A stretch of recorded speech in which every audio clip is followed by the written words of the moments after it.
Why are you seated way back there? All 5 of you. Can you come forward? And are you boys going to be interested in hearing about the 3 modes of material nature? Not really. Is there going to be some activity for the boys? Yeah, they can go downstairs.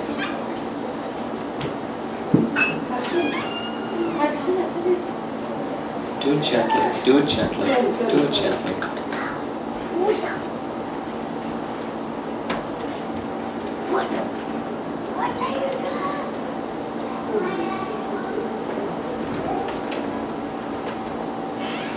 Okay.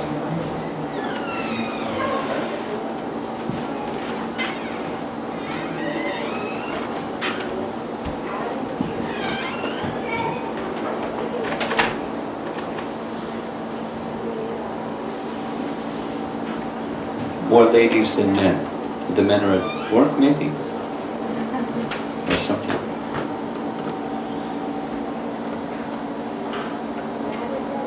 Okay, so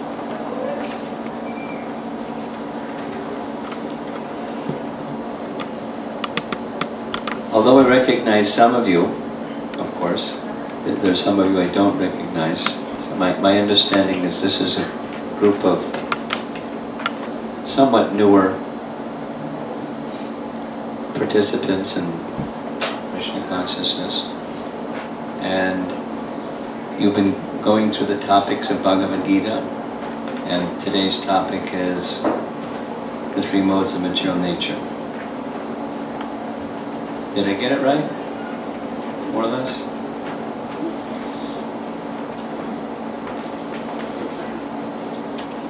How many of you have already thoroughly studied Bhagavad Gita?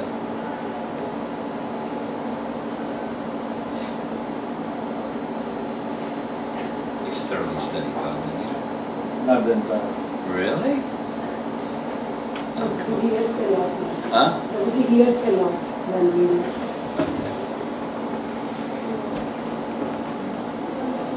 So let's start with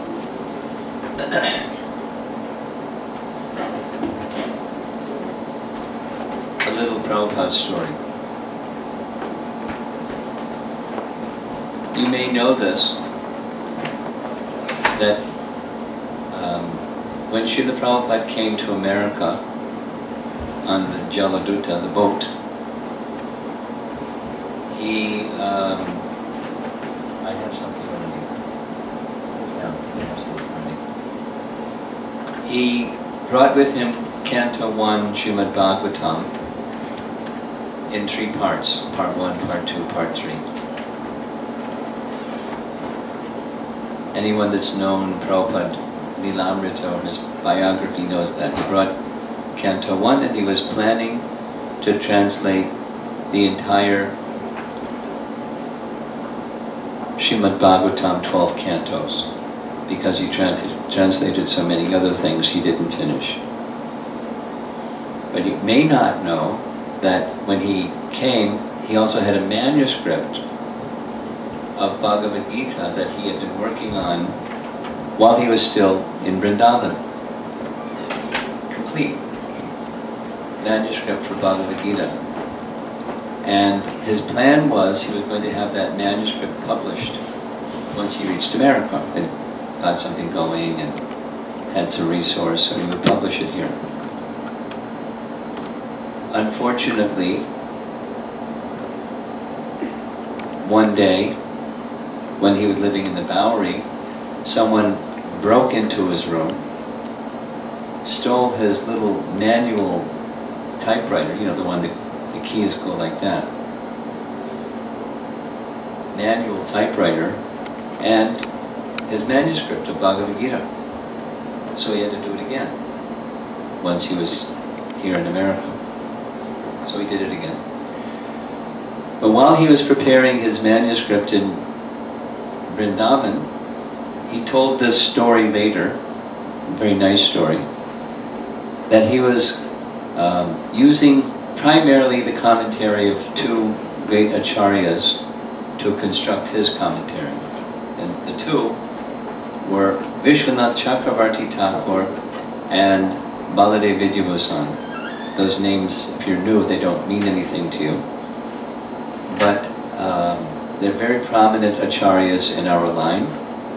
Baladev, for example, is the one who wrote our Gaudiya commentary on Vedanta Sutra. That was big event. Govinda Bhasya. He went to the Govindaji temple in Jaipur, long story, and prayed for days. And then he sat up and began writing. As he said later, I was just taking dictates from Govindaji and wrote Govinda Bhasya. Baladev was great acharya. And Vishwanath similarly. Vishwanath was his teacher, his Shiksha Guru. And these two commentaries are very, very wonderful, very insightful. So when Prabhupada was translating and writing commentary to Bhagavad Gita, chapter 2, text 41. Text 41 is the verse that says, Vyavasayatmaka buddhi ekeha kuranandana bahusha kahyanantasya bhutayo vyavasayinam. Speaking about the single-minded intelligence of one who is on this path and one who is not, their intelligence is bahushaka, many-branched, splayed out, as we say in English vernacular. Then, as he was preparing that commentary, Prabhupada explained this later, he read Baladev's commentary, which said, to get that Vyavasayatmika buddhi, that very singularly focused intelligence, spiritual intelligence, there's one way. And that is taking the instruction of the spiritual master as your life and soul. I'll say it again. The secret to success in spiritual life is taking the instructions of your spiritual master as your life and soul. And Prabhupada said, it went deep inside my heart, because, specifically, Bhaktisiddhanta had told him the instruction from his spiritual master was mission impossible. Go to the West, take the teachings of Lord Chaitanya, and deliver to all the people in the English-speaking parts of the world. Mission impossible for one man who was 70 years old. Think of somebody you know that's 70 years old.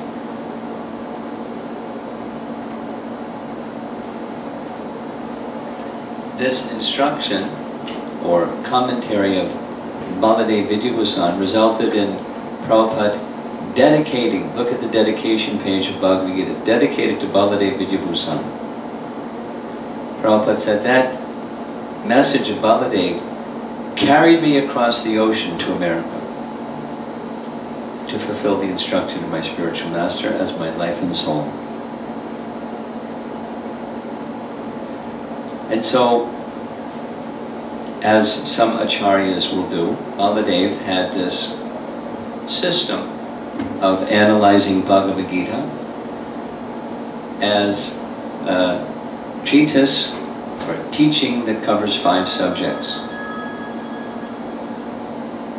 Many of you newer persons, are you familiar with what those 5 subjects are? If not, I'll say them slowly. Does anybody know the 5 topics of Bhagavad Gita? Okay. You'll recognize. First one is Ishvara, obviously. God. Another is Jiva, the living entity. Another is karma, fruit of activity. Another is kala, time, because you don't have activity without time. And the last one is prakriti, material nature. So we'll do it again. Ishvara, jiva, karma, kala, prakriti. God, the living entity, fruitive activity, time, and material nature. Those are the 5 topics. And one of those topics is spoken about least. And one of those topics is spoken about most. There's more verses in Bhagavad Gita on one of those topics than the other 4. The one that's spoken about least, not that its importance is least, but it's spoken about least, is time. Fascinating subject. Totally fascinating subject. So fascinating that Sariputta Prabhu, some of you know who he is, or was, he's Prabhupada's disciple who now departed, but wrote many books following the instruction of Prabhupada to do so. He entrusted, for example, Prabhupada entrusted him to make a plan or design for the Temple of Vedic Planetarium. How would you like that assignment? He was a mathematician, PhD in mathematics from Cornell University. How'd you like the assignment from Prabhupada to design the planetarium, the structure of the universe from the Vedic picture of how is the universe structured, and then figure out how to show it to millions and millions and millions and millions of all types of people that would come to see.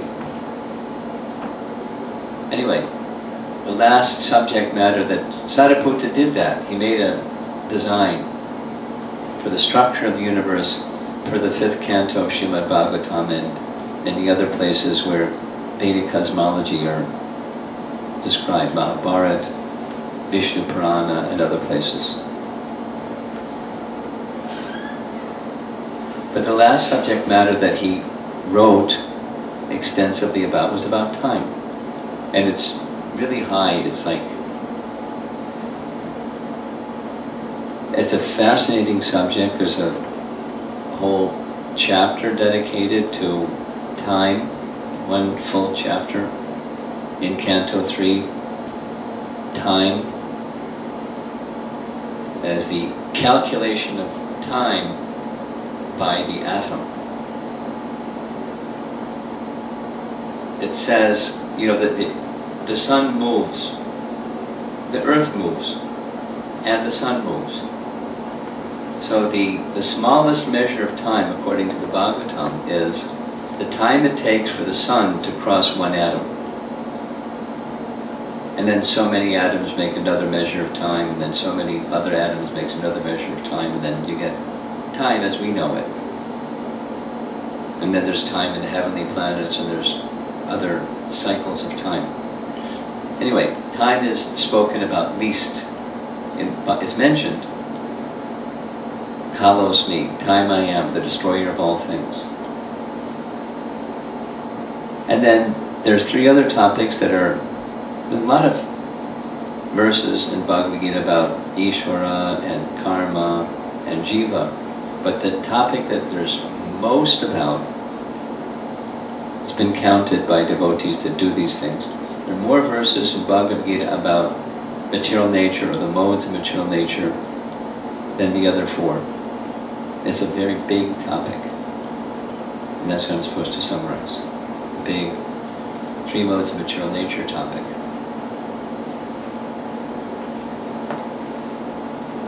One of the first places that it's introduced is in chapter 7.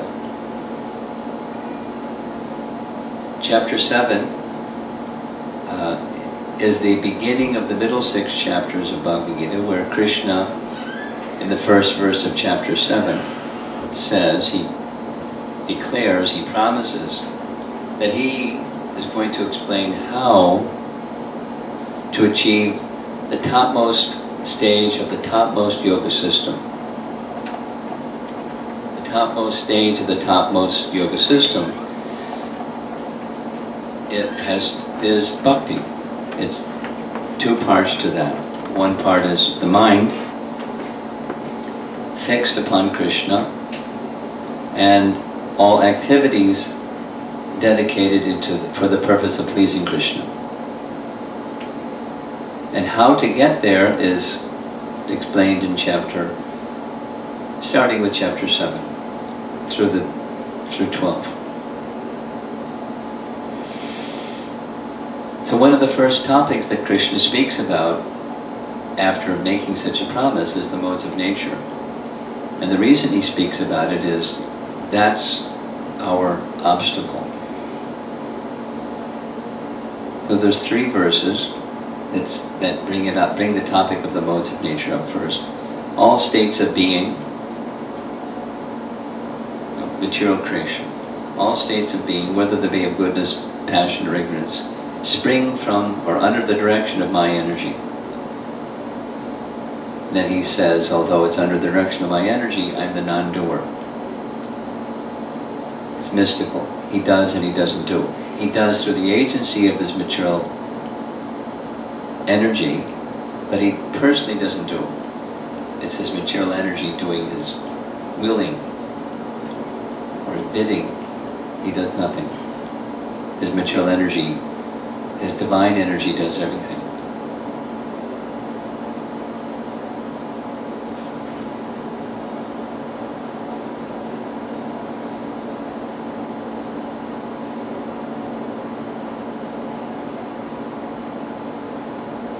He then describes his position in relation to those modes of nature, which is living entities, distinct from him, living entities are deluded. This is an important aspect of the 3 modes of material nature. They serve a purpose of the Lord, the purpose of deluding. Deluding meaning consciousness becomes covered. The reality of who we are becomes covered. The reality of who he is becomes covered. The reality of anything becomes covered or deluded by the 3 modes of material nature.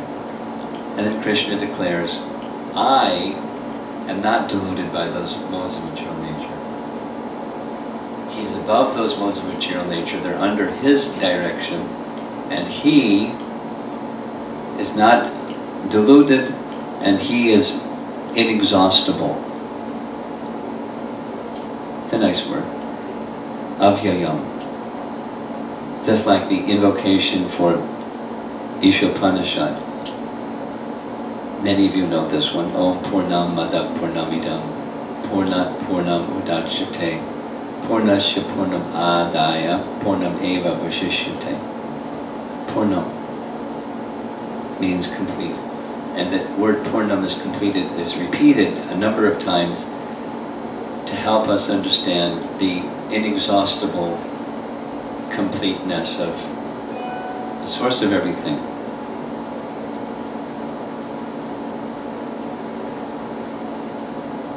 Krishna's completeness, or Krishna's inexhaustibleness, or Krishna's unlimitedness is beyond, we can't even conceive of it. That's how inconceivable, that's how inexhaustible he is. Just to illustrate, the topic is the modes of nature. Krishna is saying he's beyond the modes of nature, and he is inexhaustible. So he's the source of the modes of material nature. He's not deluded by those modes of material nature, and he's inexhaustible. So here's a real simple one.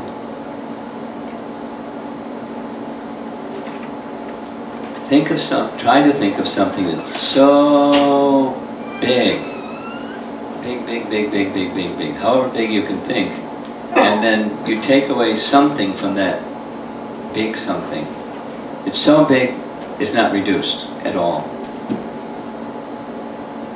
There's no such thing.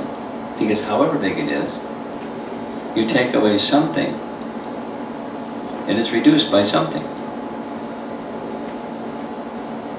But not Krishna. That's inexhaustible, avyayam. He's so big. And this prakriti, or material nature, and the modes of material nature come from him, but he's not reduced. That's how big Krishna is. He's in another category. He's another category than material nature, he's another category than the living entity.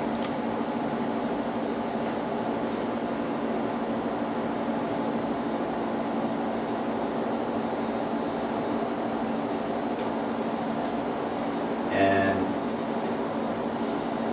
then the next text, 7:14, Krishna says,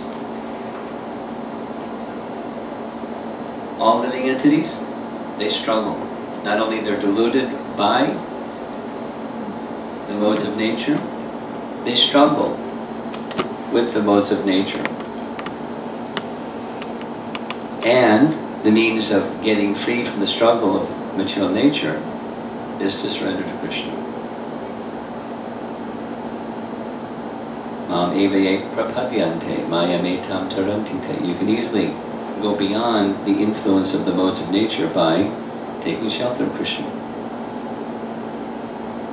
Because remember, at the end of chapter 6, Krishna has described the topmost yoga system. In the very first verse of chapter 7, Krishna said, I'm going to say how you can get to that topmost yoga system, stage. And surrender to Krishna is it.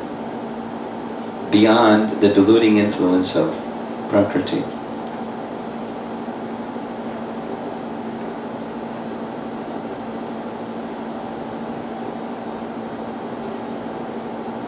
Now, there's many chapters that say many things. There's about the modes of nature. There's one chapter, 14, that's just dedicated to the modes of nature. But before there, Krishna also speaks about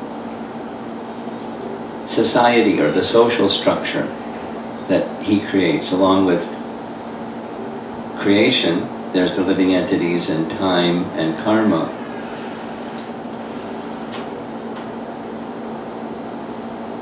And material nature through which activity takes place. So there's a social structure for the smooth operation or maintenance of his creation, and it's called varnashram.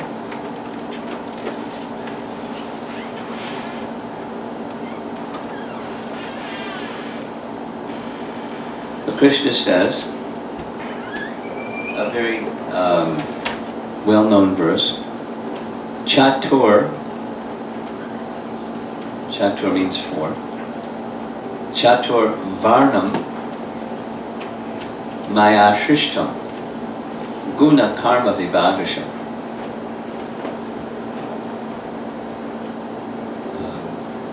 During the first half of July, I was in China. And in China, everybody knows about Buddhism. Many people say they're Buddhists, but they really don't know what the teachings of Buddha are. They certainly don't follow them. But in Buddhism, something that they all know, the word, even it's, you know, a Sanskrit word and they're Chinese, they know the word karma. Everybody knows karma. But they don't know the word guna. And guna is material nature, the modes of material nature. And the social structure that Krishna creates is according to guna and karma. They both, not only karma binds a living entity, but also guna binds a living entity, conditions a living entity, deludes a living entity. We're forced to act according to the impulses born of the modes of nature, unless you take shelter of Krishna. That's the path out of bondage, taking shelter of Krishna in service to him. Little Prabhupada story. Just keep it light. Something that Prabhupada, he was always adventuresome. New frontiers. Although he was elderly, he wasn't shy to meet new opportunities to give Krishna consciousness to others. And he had this desire to go to Russia. This was, during the communist Iron Curtain era. But India and Russia have had a long-standing, nice exchange with one another as far as countries. Some connection. It goes way back. There was Vedic culture extended into Russia, but that's a whole other... Even in modern time, a strong relation between Russia and India. So what Prabhupada did, one of the things he did, is he wrote to professors in different countries, one of them being Moscow, Russia, to request professors to extend an invitation for him so he could come and visit and speak on Vedic texts. So Prabhupada was in Hawaii in January. Oh, it's a nice place to be in January. Hawaii's nice weather all year round. And he got a letter from Professor Katowski from the University of Moscow, that the chairman of the Indology department, saying, please come. This is a formal letter of invitation for you to come pay a visit. Prabhupada said immediately, make a visa. I will go. Prabhupada, it's very cold in Moscow in January. And very soon the mango season will take place here in Hawaii. And Prabhupada said, sweeter than any mango is preaching Krishna consciousness. Arrange the visa, I shall go. So he went to Moscow. A very wonderful chapter of Lilamrita, his visit to Moscow. And Prabhupada had some discussion with Professor Katowski about Varnashram, and saying, your teacher is Lenin, and my teacher is Krishna. What's the difference between the two of us? You accept a teacher and their teachings. I accept a teacher and their teachings, so what's the difference between us? We're the same. Now, I like to accept Krishna's teachings. I don't prefer to take Lenin's teachings. You prefer Lenin's teachings. Let's compare. Lenin says, classless society. One of the fundamental premises of Lenin's teaching, classless society. That was what he was advocating. And then Prabhupada said, but Professor Katowski, when I walk in the morning, I see there's a lady sweeping the street early in the morning. And here comes a limousine carrying a diplomat, a government employee, and here you are, professor, sitting in an office. I see a street sweeper, a government officer, and a professor. I see divisions of society here in Moscow. Lenin says classless society. Krishna says divisions of society are natural, created by him. Which is it? Classless society or divisions of society created by Krishna? And those divisions of society are according to two standards or two pronged forces, karma and guna. Guna is not mild. Karma is not mild. Karma is very powerful. Guna is also very powerful. Bind to living entity, as does karma. Bind to living entity to conditioned life. It conditions the living entity. For example, when we get a body, those that are There's probably some other living entities in this room besides those in the human form. Some other species, there's some out there, the plants. But when you get a body, it's described in chapter 13 of Bhagavad Gita, when you get a body, you're impelled by that body to behave according to the body. And the body is moved by guna and karma. You get the body of a king, and you behave like a king. You sit on a throne, and you consider your kingdom and things that kings do. And you get the body of a dog, and you do the things that dogs do, because you have the body of a dog. You bark, and you chew on bones, and you wag your tail, and you do things that dogs do, because of the body that you get. So what determines the body that you get, whether it's in the human form? Then there's varieties of dogs, and varieties of kings, and varieties of plants, and varieties of birds, and the varieties largely are the modes of nature and karma, and together it makes up conditioned life. We're conditioned by both. And the emphasis I wanted to make is we're conditioned. It's not innocent. It's very powerful and binding and controlling. Try to change the modes of nature. It's possible, certainly it's possible. In the 11th canto of Srimad Bhagavatam, in Krishna's teachings to Uddhava, he gives detailed explanation of how to change your conditioning from one mode to another mode. Very, very interesting scientific procedure. It's changeable, but it's not easy.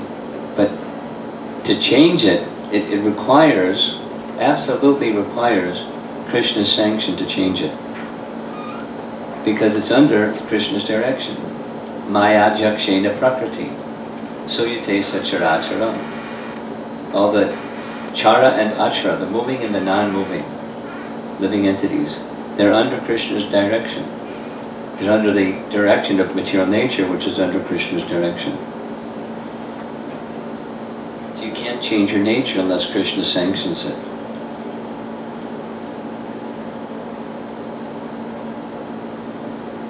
And then, two more things, and that's going to be my little summary.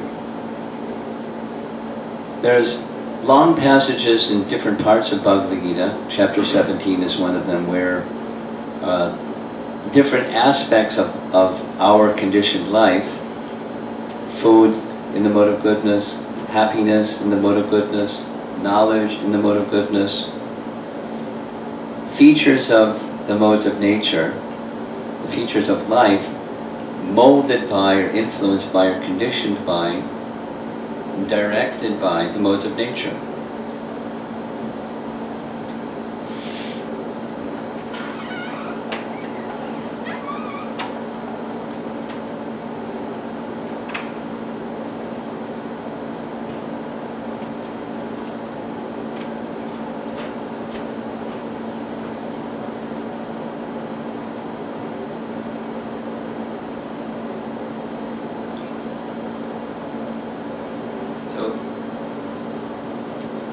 Chapter 14, called The Three Modes of Material Nature, it's the last section of Bhagavad Gita is knowledge that's further expanded knowledge of what was presented earlier in Bhagavad Gita. It's not exactly new, and it's not exactly a rerun either. It's expanded knowledge of what was presented earlier. So, chapter 14, Three Modes of Material Nature, begins with Krishna making a declaration. I shall declare to you this supreme wisdom, the best of all knowledge, knowing which all the sages have attained the supreme perfection. Sounds pretty important. By becoming fixed in this knowledge, one can attain to the transcendental nature like my own. Thus established, what is not born at the time of creation or disturbed at the time dissolution. Well, that's a pretty powerful introduction. And then the very next verse, Krishna speaks about where does this creation come from? And the Sanskrit phrase is Mahad Brahman. Mahad Brahman is material nature. This word Brahman has different meanings according to how it's used. If you're Mayavadi, it only means one thing. But if you're a scholar of Bhagavad Gita or a student of Bhagavad Gita, it can mean different things depending upon the context. In this case, Mahad Brahma refers to the total material substance, material nature, Prakriti. Another meaning, depending upon context, of Brahman is the living entity. And then a third is Para Brahman. Para Brahman is the Supreme, Vishnu, or Krishna. It can mean different things depending upon the context. So here, it's speaking of Mahad Brahman because you don't have creation without it. It's the total material substance. And life takes, or creation happens, because the seed-giving Father, Krishna, first person singular, Aham Bija Pradakpita, he impregnates that Mahad Brahman with living entities. That's how the creation begins. The glands of Mahavishnu carrying the living entities into Pradhan. And creation begins. There's many other steps, but that's how it begins. And then, once creation starts to flow, the modes of nature, which were previously dormant within that Mahad Brahman, become agitated and activated and start to condition again a living entity according to his prior situation of guna and karma. And then the show begins. And then the chapter details some of the aspects of how the different modes of nature condition every living entity, and then there's different features of the modes of nature, goodness, passion, and ignorance.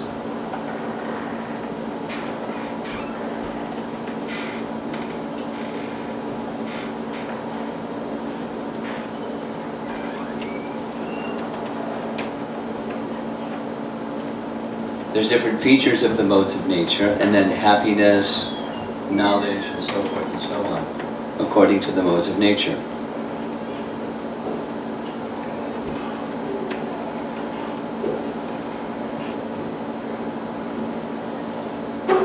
That section isn't so long. And then at the end, Krishna says, everybody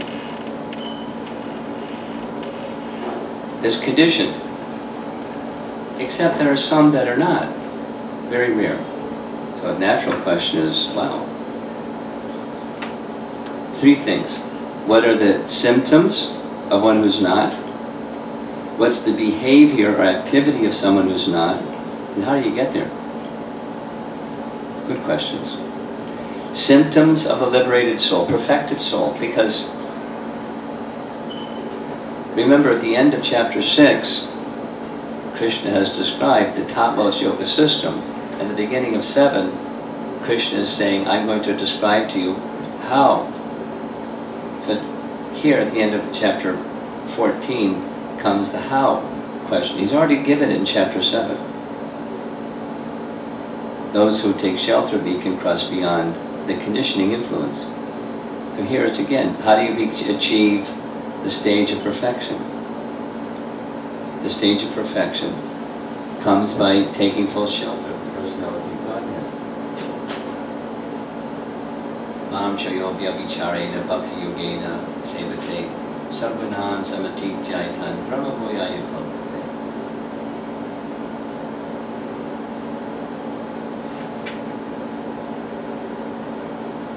This is this avyabhichari bhakti, this phrase is an important phrase here. Language is an important part of Bhagavad Gita. Avyavichari has the connotation of something that's undivided. Undivided. Unmixed with the modes of nature. There's mixed devotional service. That's something that we're all familiar with. There's bhakti. And then there's the influence of the modes of nature while we're engaging in bhakti. Sometimes and sometimes and sometimes different influences of the modes of nature. That's the sadhana stage. If,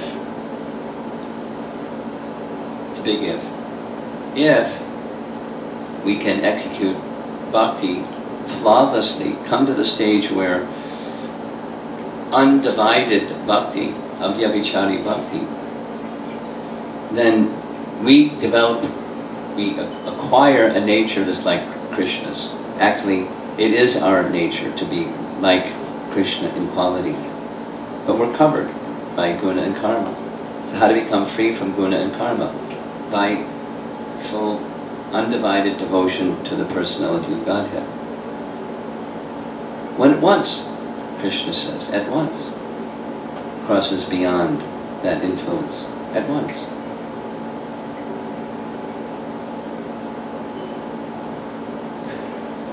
We just keep, trying. And it's not happening at once because of many reasons. Our determination is not so strong. We have accumulated a lot of attachments to the temporary. We have committed offenses, not only in this lifetime, according to Jiva Goswami, many lifetimes. We're carrying baggage with us. So we have to pay for the free will choices we made previously and continue to cultivate bhakti. That's the sadhana stage. When one comes to the avyavichari bhakti stage, unmixed, undivided stage, at once the modes of material nature are gone. Now you still have a body, but the pushings of the modes of nature are not acting upon you the way that they used to act upon you. Anger, lust, greed, illusion, and so forth that are diluting effects of the modes of nature don't act upon you anymore. There's one thing. What's that one thing? Service to Krishna. Different varieties, sometimes head-spinning variety of opportunities to serve Krishna. Sometimes things go very nicely and sometimes things are very difficult.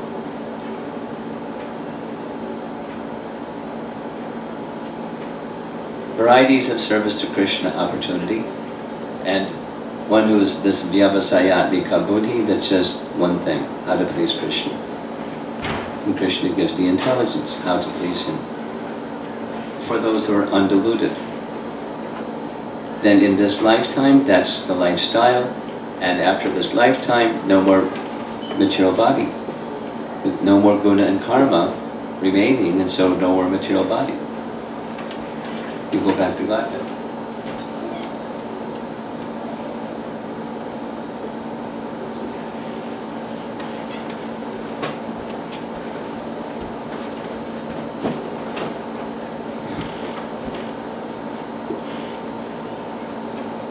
So that's a summary of Bhagavad Gita's talk or presentation on the modes of material nature. It's a summary. So as I said at the beginning, there's more verses in Bhagavad Gita on this one topic than all the other topics in Bhagavad Gita. It's a very important topic. Naturally so, because it's an obstacle. It's the mountain we have to cross over to get to the other side of material existence, is overcoming the diluting forces of material nature. Struggling doesn't do it. You can't outsmart, be really clever and work your way around the control of the modes of nature. People try, but that's not the method.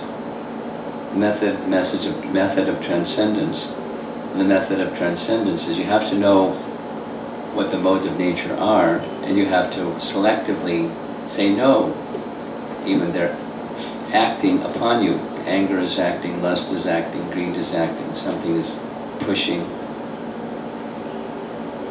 You say a strong yes to Krishna, it gives you the strength to say a strong no to Maya, the deluding forces.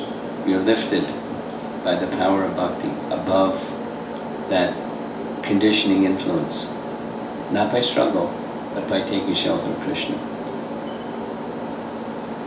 And for those that don't, or those that are mixed, then there's this very nice, very clear picture of what the modes of material nature look like and how they affect everyone, all species of life. There's plants according to the modes of nature. There's birds according to the modes of nature. There's trees according to the modes of nature. There's animals according to the modes of nature. And there's people according to the modes of nature. And there's living entities that have transcended the modes of nature.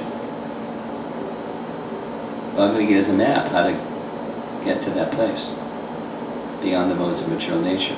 But it's essential to know what they are. And the force that they're acting upon conditioned souls, and the means to relieve oneself of that,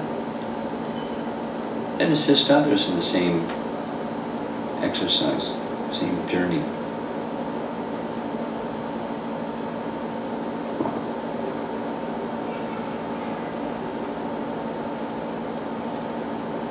Any thoughts you want to share on this topic, or questions? Yeah. Hare Krishna Maharaj, thank you for your lecture. I actually have 2 questions. Number 1, what is guna, and Where? what is guna? What is it? Means modes of nature. Guna? Literally, guna means rope. Literal English translation of guna is rope. So the modes are like ropes that bind.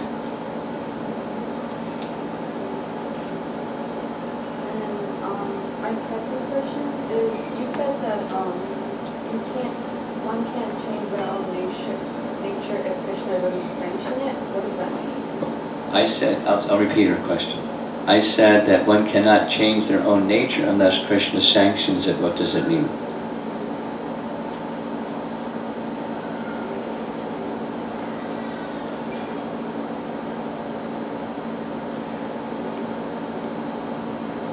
In anything of this world that we may do, there's 2 requirements: our effort and Krishna's mercy.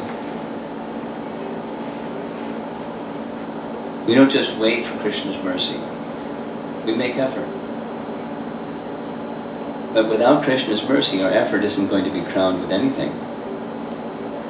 Same for changing the mode of nature that you're operating by. Supposing somebody has anger. And there are different degrees of anger, but supposing whatever the degree, they get triggered and they become angry and they say and do things that are in an angry way. And they know that they don't like it. They know others don't like it, they want to change it. Just taking that as an example. So you can do all kinds of things to try to overcome anger, and that's, you should. But it won't happen without the sanction of Krishna. Both are needed. Our effort and Krishna's mercy are both needed. You've heard the expression, saying the same thing in a different way. Not even a blade of grass moves without the sanction of the Supreme Lord. You've heard that one before? Not even a blade of grass moves without the sanction of the Supreme Lord. So wind comes and the blade of grass moves. Someone steps on it, the blade of grass moves. Those 2 events and any other event that moves the blade of grass, behind that is the sanction of the Supreme Lord. So behind our changing of our nature, the mode that which we're influenced by, some effort is required. And the sanctity of Krishna is also required.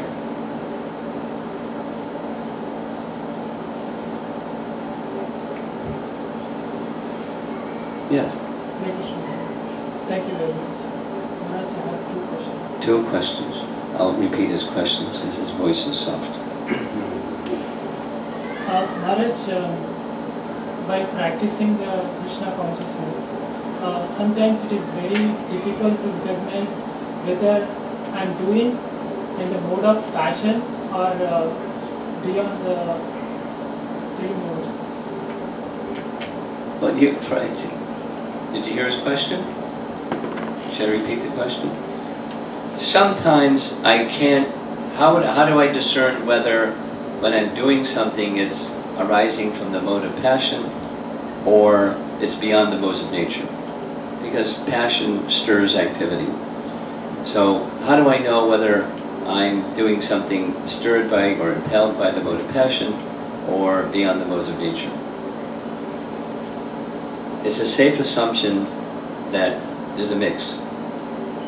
Bhakti is beyond the modes of nature.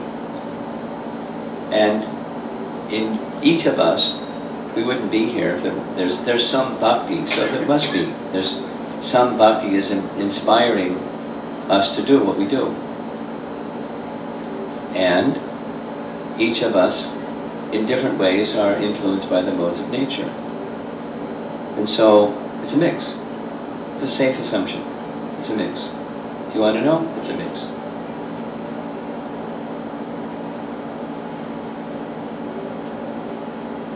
And if you want to know by what symptoms is one who's doing beyond the modes of nature, you can read those concluding verses of chapter 14, because it's exactly Arjuna's question, and Krishna exactly gives the answer.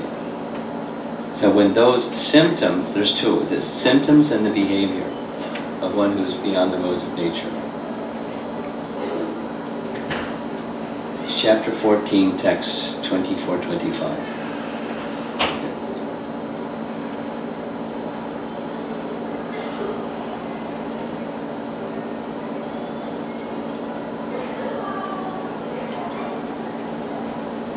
Anything else?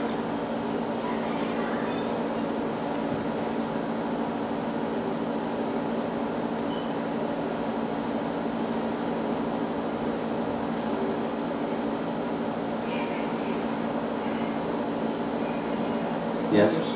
Okay. The time is absent in the spiritual world. So Time is absent in the spiritual world. So it's hard for me to visualize or get what exactly it is. What exactly is your question? Like in the material world, like for example, Time is absent in the spiritual world. Time is present in the material world. So what's your question?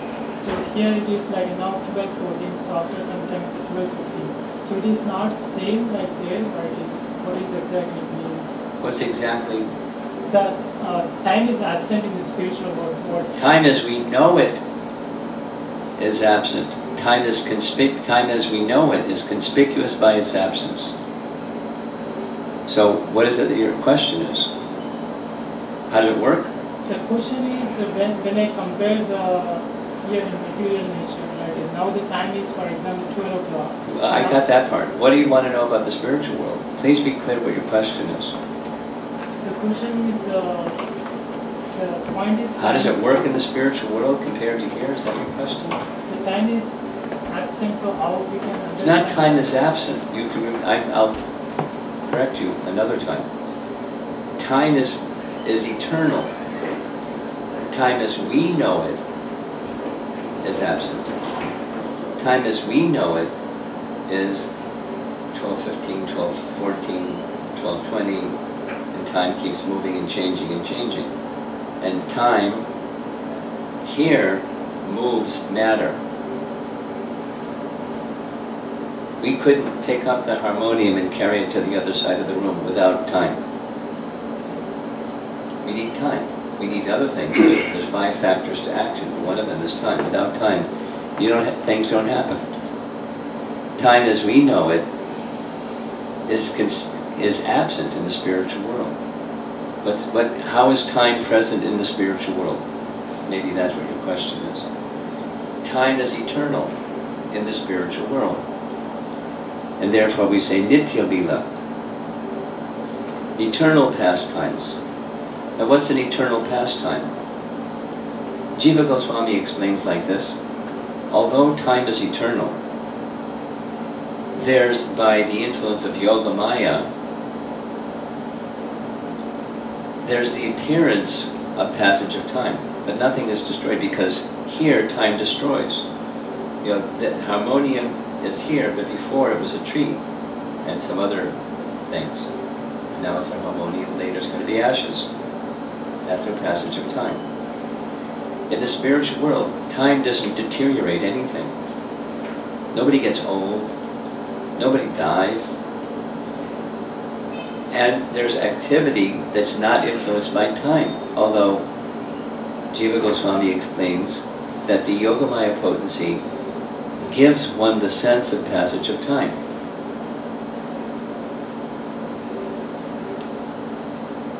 Like the rising and the setting of the sun gives the sense of passage of time. That's one day and night is a kind of time.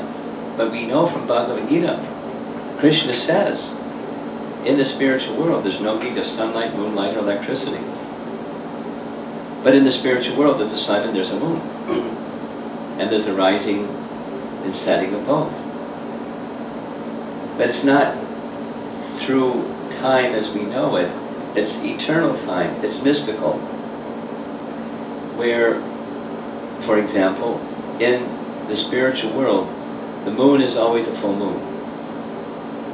Because what's the purpose of anything in the spiritual world? Krishna's pastimes.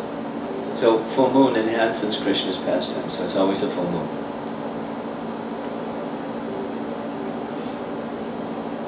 And the sun rises, now it's time for the cowherd boys to go with Krishna and go herd the cows. It's a pastime, an eternal pastime. Now, we can't think of eternal pastime in terms of time as we know it, because it's not. Almost for certain, we will think of it as time as we know it and activities as we know it, but it's not. It's eternal pastime. What's that? Well, it's inconceivable to us. Time that doesn't pass, but it appears to pass.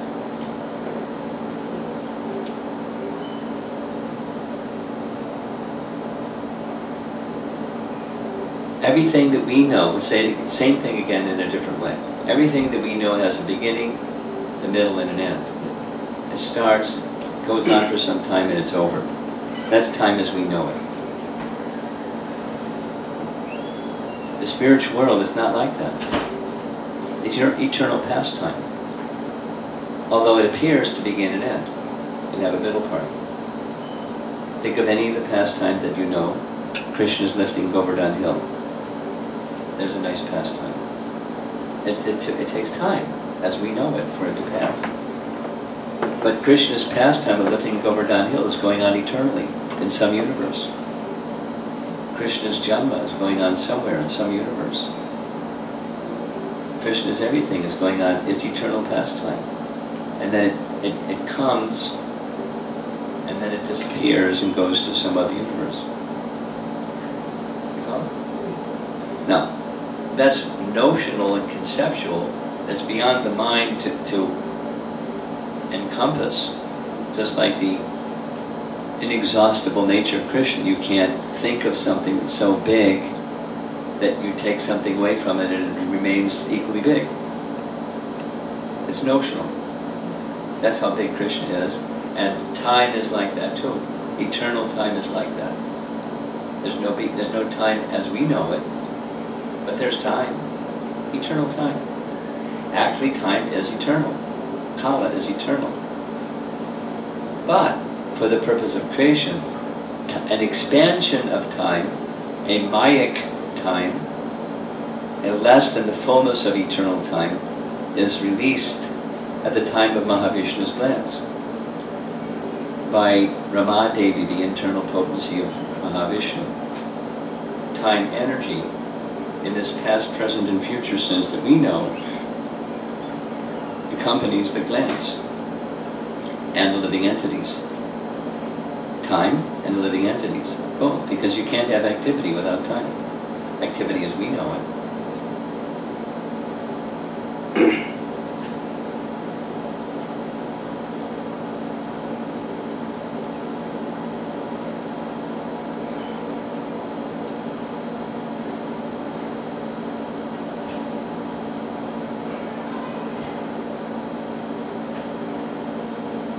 It's a nice subject, eternal time. What is it?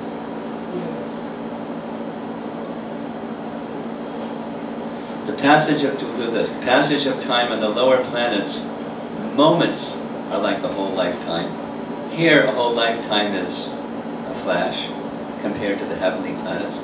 And the heavenly planets compared to Brahmaloka, the life of the demigods is like a flash in the realm of Lord Brahma, the topmost planet.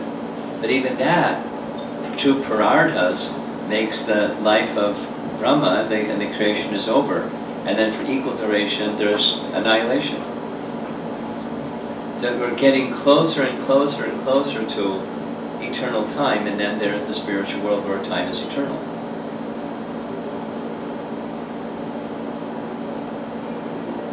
The higher one's consciousness, the more one can approach eternal time. Or gain entrance into the Nitya Lila Pravishta. That phrase that we say when we say the Premadwani prayers, Pravishta. That means enters into. Nitya Lila Pravishta. Om Vishnupad Paramahamsa Parivajapacharya. Nitya Lila Pravishta. We can then experience the eternal pastimes of Krishna and enter into that Nitya Lila, different than the past, present, or future kind. And that's not Lila, it's karma.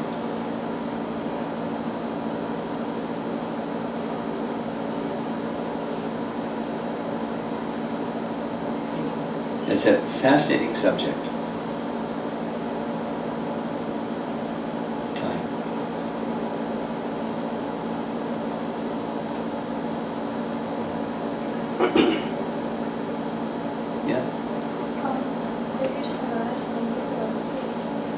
How do we understand if we are working under the modes of nature or according to Krishna's will?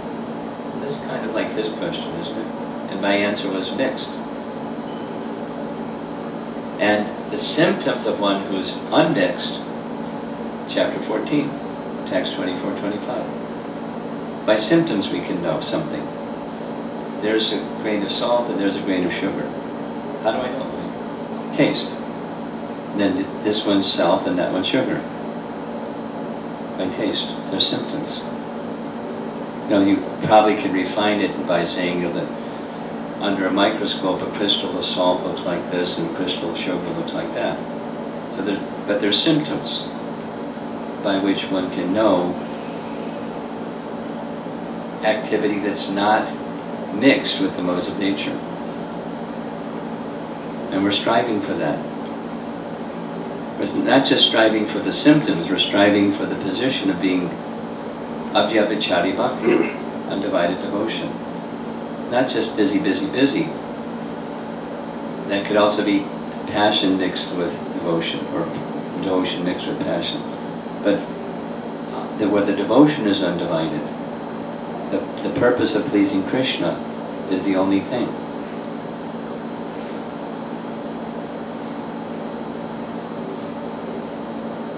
Yes. Similar to that, if like an unfavorable circumstance happens in our life, Yeah. do we see that as our bad karma or Krishna's test? Or Well, it depends on who you are, how you'll see it.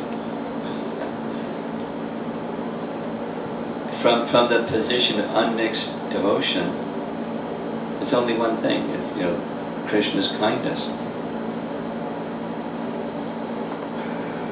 coming in the form of some difficulty. And for those of us that are mixed, probably a combination. Krishna's mercy coming also to help us become free from our residual, not just karma. Jiva Goswami makes this very clear. There's other forces besides karma operating in our life. And he makes this distinction between sin, as like bad karma, and offense, which is more serious than sin.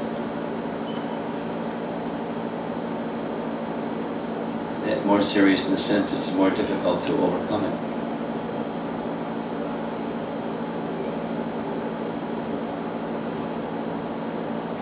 And it can result in making bad choices, even in the execution of our devotional service.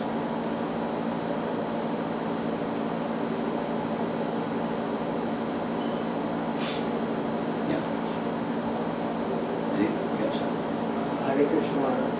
My question is related in general. General, okay. So how can one identify his guru? That's pretty general. Not on the topic of modes of nature. How can one identify one's guru? Well, your question reminds me of a conversation in China that happened about a couple of weeks ago. There's this thing in China, I don't know why, but there's this notion that many of the devotees have, that somewhere out there in the universe, my guru is there. It's already like a fixed thing. I just have to discover who my guru is. And that notion has no scriptural foundation that I'm aware of. You know, finding my guru. Like, you know, we left our shoes out in the hall. How do I find my shoes when I go outside the door and they're out there in the hall? It's like, they're my shoes. And everybody all has their shoes, but their shoes are not my shoes, and my shoes are my shoes. So I gotta find my guru. It's already mine, I just don't have to discover where's my guru. The notion is not scripturally based as far as I know. So I don't know if that's what you're asking, or the conception that you have. So how one knows, like how one individual can find out his own guru, like he'll have any say? Well, through association and service, through hearing with an inquisitive spirit. The inquisitive spirit says, I want to know. And you know, let's just say, to keep it simple, I want to know who I am. Really. You know, not the cosmetic who I am, but who I really am. I want to know. Right? And I want to know the absolute truth. I want to know my relationship with the source of everything. I want to know the source of everything and my relationship with that source of everything. That's who I am. I want to know that. However, you know, someone may, whatever language or vocabulary they may use for, I want to know. Truth with a capital T. I want to know. So in an inquisitive spirit, that's the first part. Sincere. I want to know. Then hearing.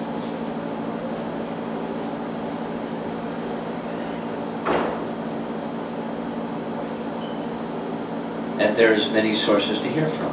And we're guided by Bhagavad Gita to hear in disciplic succession, not otherwise. So that kind of narrows the field down a whole bunch. In disciplic succession. Hear in an inquisitive spirit from disciplic succession.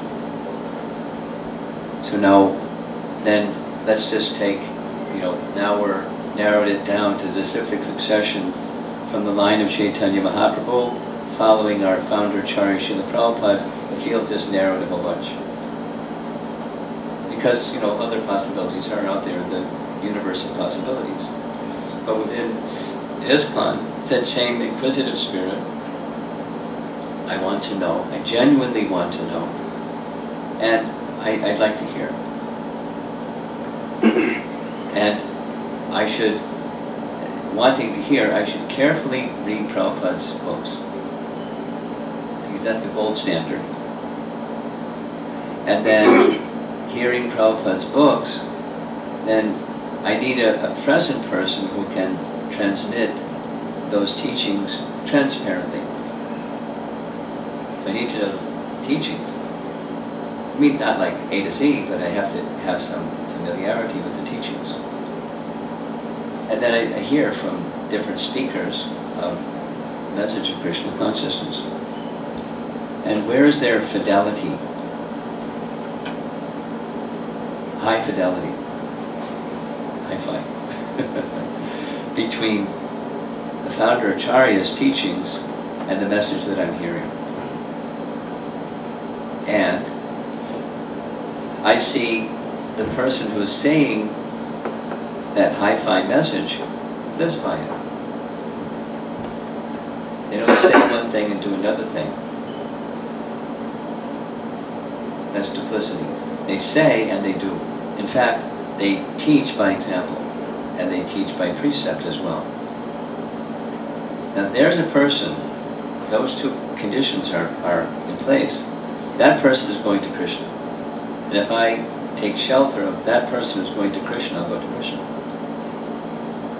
I need to find such a person.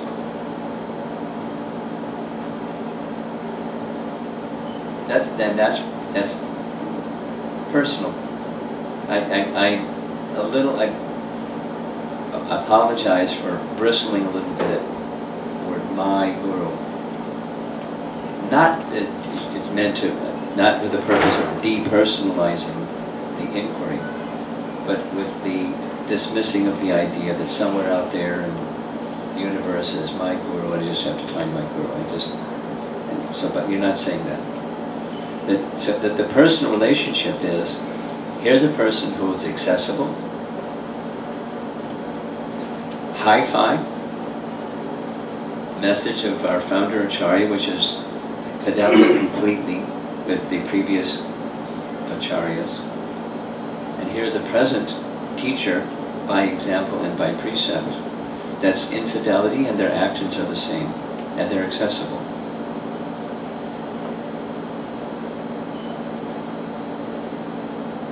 And there can be many that are out there in the universe of possibilities. But I don't need many, I need one. So when that, and then see if some relationship can be cultivated. You can examine, through interaction, the mood. And, I'm me and they're them, and is there a fit?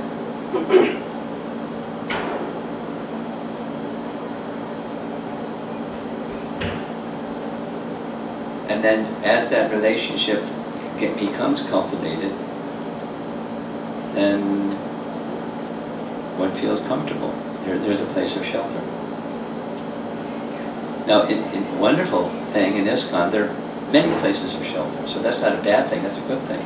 It's like a spiritual family, where there's many qualified people. It can be bewildering, and it can be like gold, or a king's treasury that has many jewels and diamonds and rubies and emeralds and silver and gold and so much richness in that treasure. So that can be bewildering if I know which one. But then it's not a relationship, then it's more like the Buddhist right. The relationship of receiving.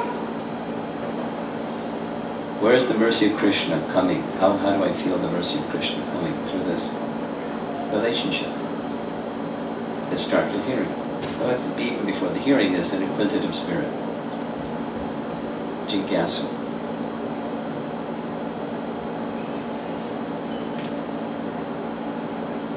Tadvidhi pranipatena. Vidhi, vid means to know. That person who wants to know. Tadvidhi pranipatena praniprashnena sevaya. You know the verse? 434 Bhagavad Gita. Look it up later. It starts with wanting to know, and then in a pranipat, in a mood of, not challenging mood, but I want to know kind of submissive mood. Prashna. You ask questions. And then when you hear an answer that goes, wow, that resonates, then you do it. Seva.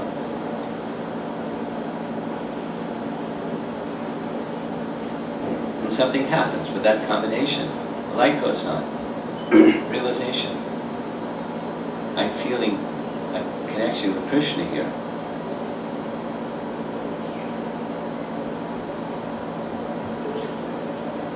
I'm still remote because I'm really new and Krishna's way up there and I'm way down here, but the signal's coming through. I feel some connection. Let me continue hearing and those things that resonate, let me apply them. And that's part of cultivating a relationship through sound. The instructor, the instructed, and the instructions through sound.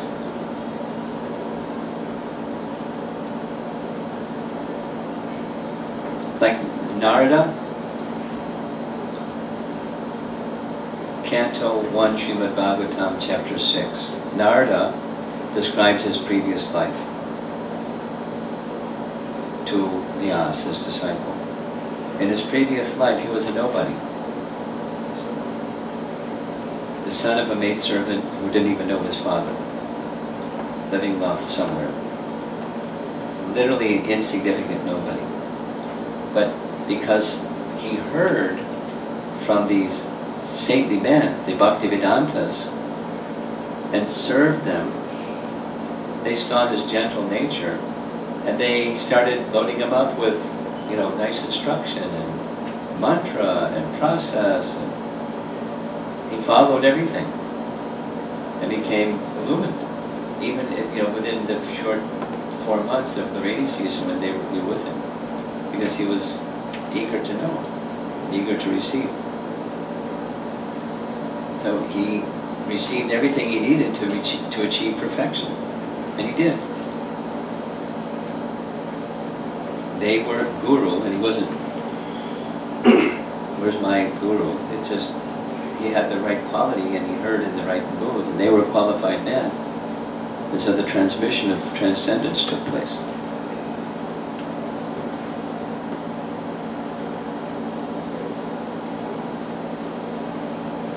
Does that help?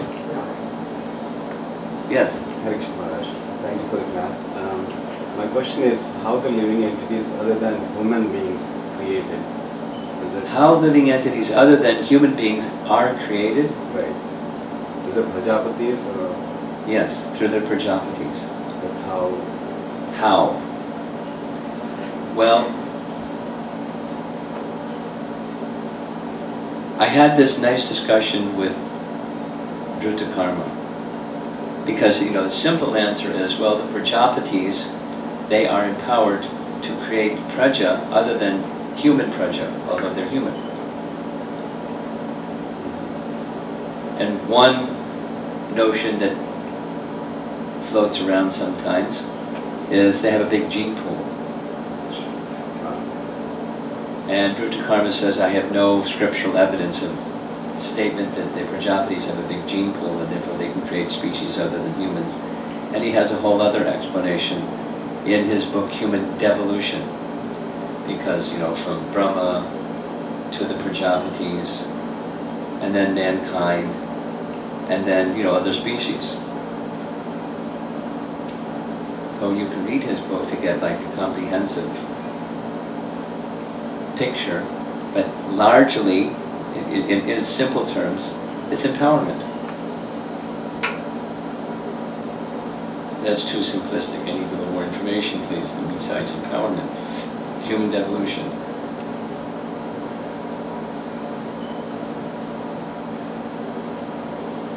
How do the siddhas fly around the universe without a craft and without, oxygen suit? fuel, no, just it's a power invested in them.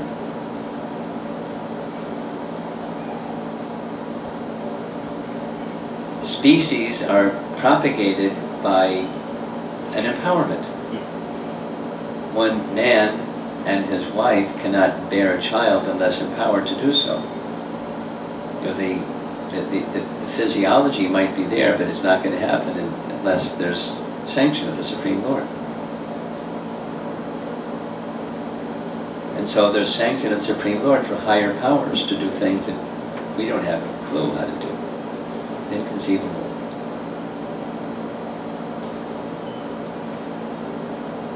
That's the Vedic picture. Now, I'm sure that there's a deeper explanation than empowerment. Like, well, how does the empowerment work? In Nectar Devotion, Prabhupada explains that mystic powers are nothing but subtle manipulation of material laws. And somebody that knows those material laws and how to subtly manipulate material laws can do mystical things. That's another empowerment. That those of us that don't have that subtlety and that empowerment can't do. To us it's like, you can't understand it. Prapti Siddhi. Extend your hand. And Prabhupada, when he was a small boy, one yogi would come to their home from time to time, and he would ask the people in the home, just name something that you would like. And somebody said, a pomegranate from Afghanistan. He went like this, and there was a pomegranate from Afghanistan on his hand. And Prabhupada said, I was seated right before him, and I could see the stem was dripping sap from whatever the pomegranate tree where he acquired the pomegranate.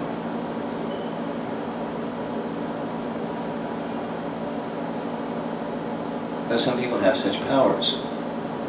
And science can talk about it, higher dimensional space and so forth and so on, and they just know how to move through higher dimensional space and acquire something from a distant place in a moment.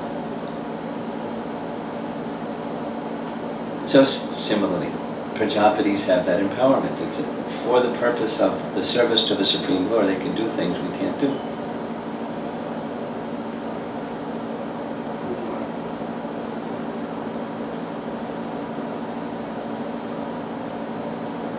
You want a more detailed human devolution, Drupta Karma. Yes? Speak a little louder.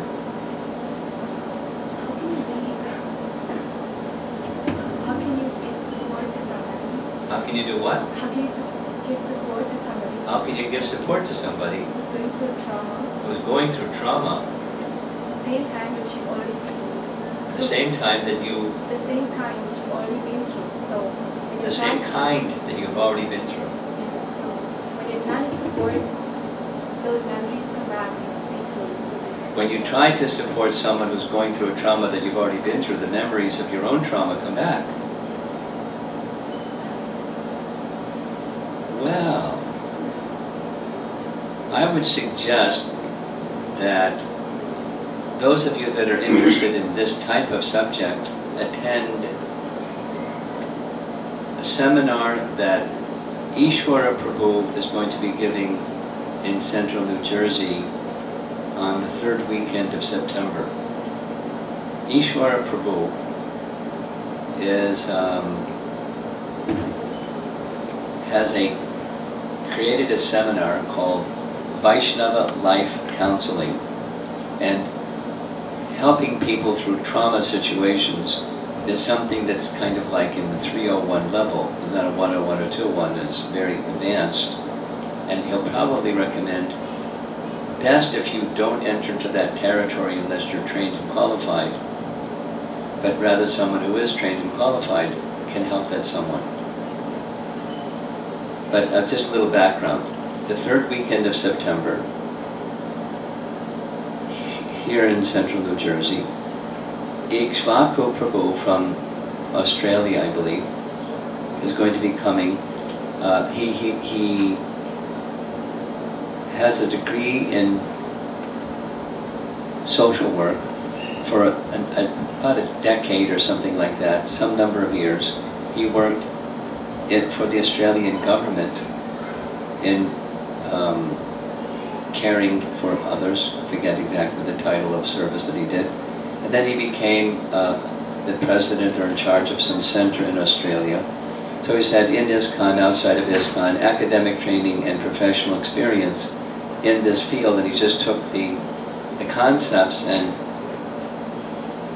Krishnaized them, made them suitable for devotee lifestyle, and how to counsel the lives of Vaishnavas from a professional perspective, professional and trained and experienced perspective, so that we can actually help others and not get caught in, extending ourselves in a territory that we're not equipped to extend ourselves.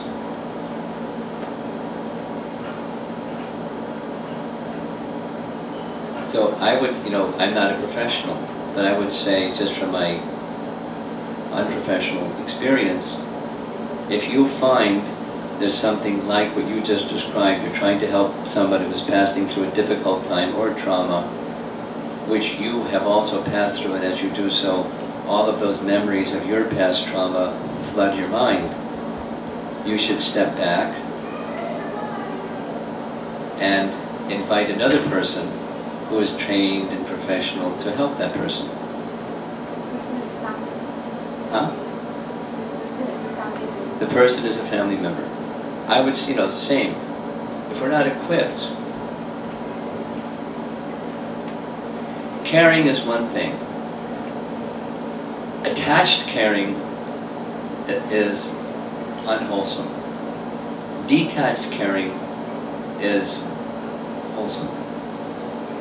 And a family member where we have passed through some trauma that a family member has passed through, it's double jeopardy because of our attachment to the family member as well as the attachment to the trauma that we passed through.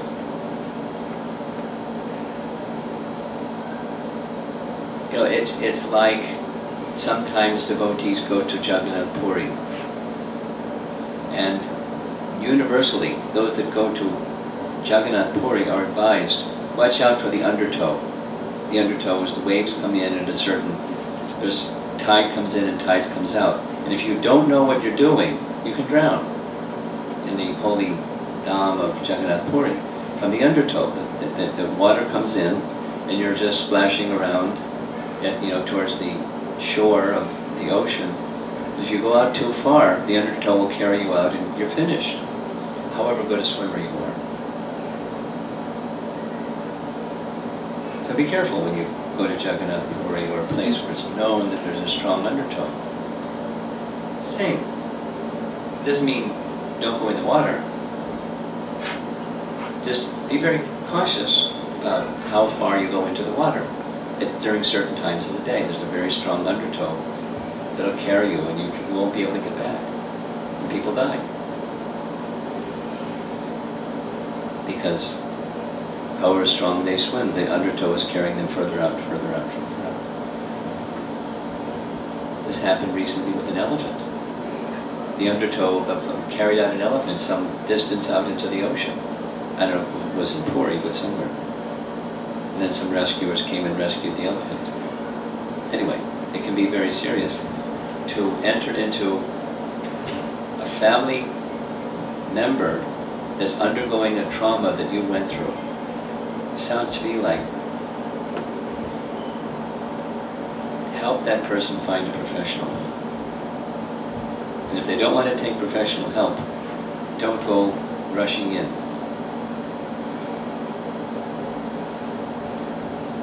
Person is very close. Huh? Person is very close. Your helper, okay.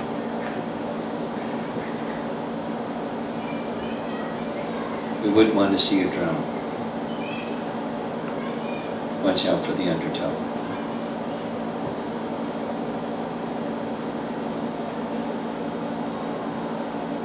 Anything else? Yes. The question is about Self-respect. self-respect. Ah, I don't understand that when someone insults some individual, how that individual should respond. Should he reply back the same way he did? Or should he ignore it? That is the okay. The theme is self-respect, and the dynamic is somebody says something, what, harsh or disrespectful? Harsh. Okay. Someone says something to you that's harsh. How should you respond? Should you respond in kind? Or what should your response be? That's your question.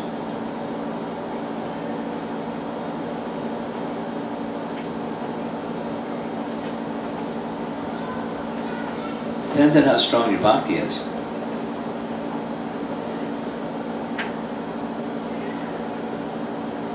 It's certainly not recommended respond in kind.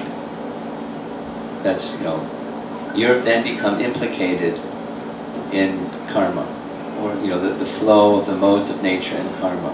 You're just being sucked into maya. Stimulus response.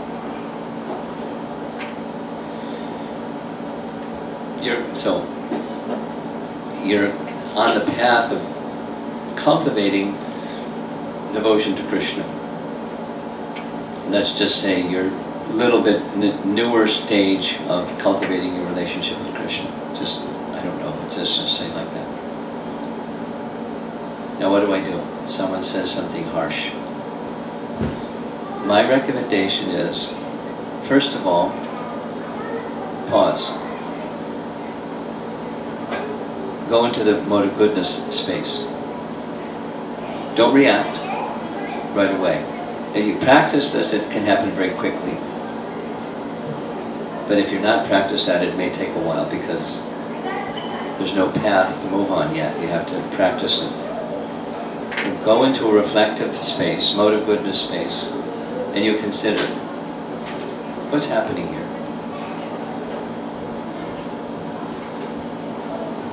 Then you look at that something that's happening here through Bhagavad Gita. Here is the mode of passion, the mode of ignorance. Someone is saying something hurtful. The mode of ignorance. It's destructive, it's hurtful, it's unkind.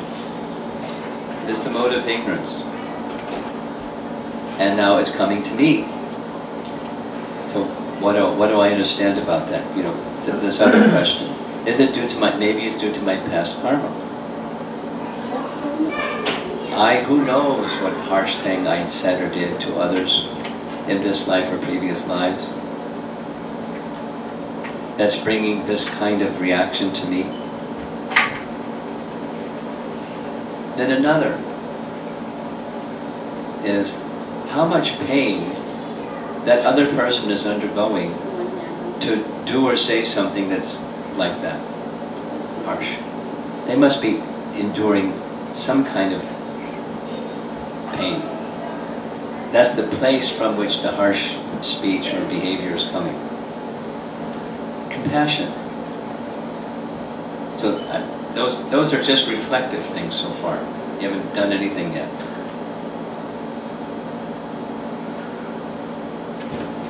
Then, now you put on your devotee hat and you ask yourself, or ask Krishna, Krishna, what's the best way to be of service to this person in this circumstance? My reflex is another thing. That's the modes of nature and karma. So I don't want to just be ruled by the modes of nature and karma. I want to be ruled by Krishna. What's the best way to be of service? And you may not have an answer. And maybe the answer is you say something firm. Maybe the answer is you say something soft. Maybe the answer is you say nothing at all. But you're acting from the place of service to Krishna. It takes practice to do that. because our conditioned nature doesn't do any of that stuff. Stimulus response. We're animals. I don't know if you studied this in college, but Skinnerian psychology, it's a whole, behavioral psychology, a stimulus response. Stimulus response. We're just a bundle of stimuluses and responses. And we were conditioned by this certain set and that certain set due to our past experience. Behavioral psychology. So we don't, that's not a life of devotion. Life of devotion is, I want to be in Krishna's service. To get to Krishna's service, I have to get out of that reactionary kind of spirit and a reflective kind of spirit. For starters. So what's going on here? Through the lens of Bhagavad Gita. Here's this mode, here's something I'm feeling, what mode is that? The pain of that other person that's behaving in this way. There's this saying, if you understood the pain of others, you could easily forgive them for their harshness and their wrongdoings. It doesn't mean the behavior is okay, but you can forgive the person because they're in so much pain inside from something. We don't know what that something is. Now, I want to become Krishna's devotee. I want to be in service to Krishna, to this part and parcel living entity. What's the best thing for me to do?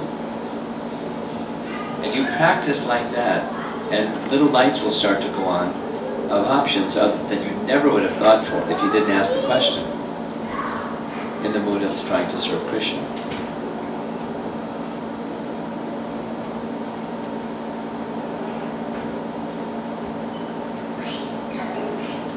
Initially, it can take quite a bit of time to go through all those steps.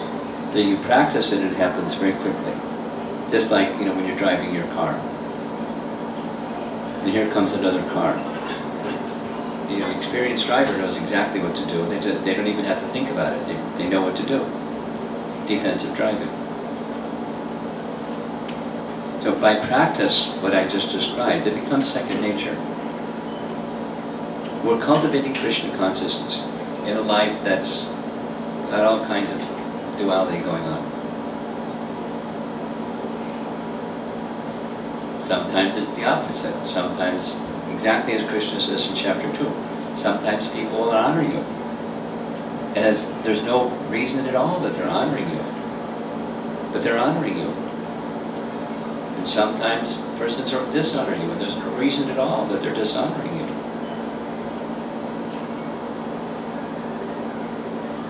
It's the world of duality that we live in. Now, how to navigate this world of duality when you're trying to be a devotee is stay in Krishna's service. Be in that mood. Cultivate that mood. And intelligence will be given by Krishna how to please Him. Greater, as your bhakti becomes stronger. Less in the beginning stage, but at least stay in that mood. Cultivate the mood. I want to please Krishna.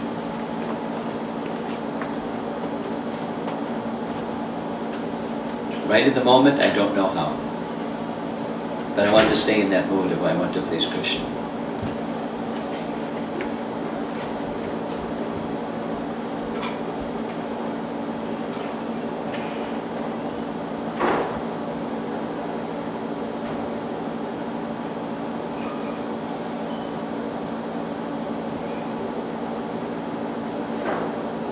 So some of the options are,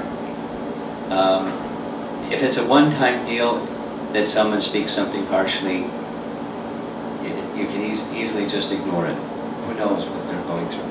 But if it's a pattern and it's a consistent something, then I need to take some kind of action. And there's options. Someone who's close to that person, their friend, or someone who's the authority of that person, or someone who's just a village elder. This person is abusive or harsh, and it hurts. It's not just me. I see it happens with other people too. There's a pattern to this, and something needs to be done to help this person, because they're only harming themselves and others. as you know, along the way.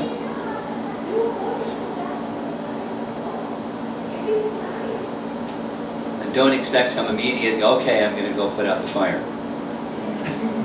Depends on, you know, the circumstance of that relationship and that person and their need and so on. That's why we have a community with elders in the community, and they know how to handle better than you may know how to handle a situation like that. They may have a relationship, they may know somebody over there that has just the right relationship with that person to help them.